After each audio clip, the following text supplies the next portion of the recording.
to do philosophy well, you need those virtues. But the more you do philosophy, the more those virtues will be developed. What other like aspects or skill sets do you feel like are important to approach philosophy successfully? Oh, well, there's these, and I don't have the full list in my mind, but there's a list that people generally speak about as intellectual virtues. You mentioned virtue theory a minute ago, and that's thought of as certain morals or virtues. But there are also intellectual virtues, things like tenacity, or open-mindedness, or humility. And so I forgot your question. Just like what were the skill sets that are needed to do philosophy effectively? There we go. Those. So I think that there are certain skill sets. There really is, and some of them are beyond me. Some of the analytic philosophers, I'm amazed at what they can do with symbols and symbolic light and all that sort of stuff, and it's interesting. And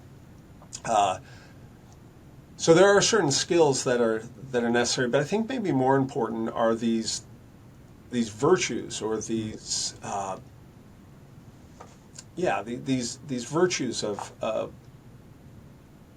certain ways of thinking, or dispositions. That's the word I was looking for. Certain dispositions, where you have the tenacity to stick with a problem and keep thinking about it and keep exploring it, and thinking about other aspects. And but there's also the disposition of a humility, in which you go to someone else and you listen to what they say, or there's a courage about it in defending an idea because it makes sense to you, even though it may be contrary to what some other people are looking at, or an open-mindedness to consider some ideas that you may not necessarily like. You've prejudged, but you're going to be open-minded nonetheless and go into them the best you can. So I think philosophy, there's a kind of a jump roping analogy here. When you start jumping rope, is it about the moving of your hands, or is it about the movement of your feet? And which one's more important?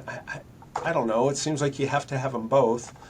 And so to do philosophy well, you need those virtues. But the more you do philosophy, the more those virtues will be developed. So there's this kind of cyclical sort of thing. But I think philosophy is more about the virtues than necessarily skill sets. Yeah. No, I like that thought process a lot, and I think what's valuable is like being aware of those virtues, like you even said. It's one of those things where I was thinking about the jump rope analogy as you were talking, and I was like, I think I almost always just look at my feet or think about my feet. I've really never thought much about my hands, right? And if you're not often like aware of, this might be something to consider as I'm approaching philosophy or any kind of work, really, if I'm not aware of what these virtues are, then I might not be able to develop some of that skill set in that particular area, or work on that virtue.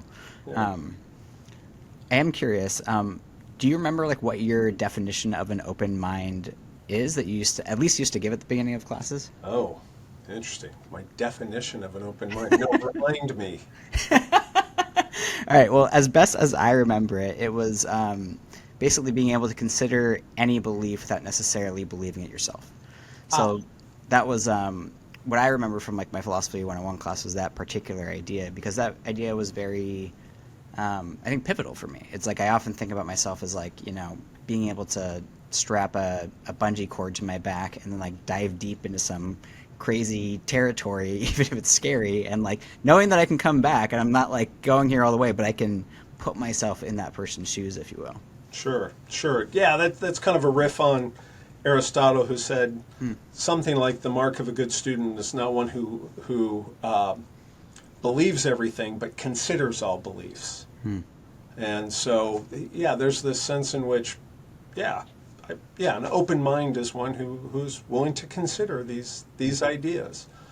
At the same time, that doesn't mean, you consider every single harebrained, idea. There are just some things we can't allow ourselves to consider. But, something that has it seems to have some value to it, some possibility, Yeah. even though it seems way outside of our thinking. Yeah. Yeah, it's worth considering.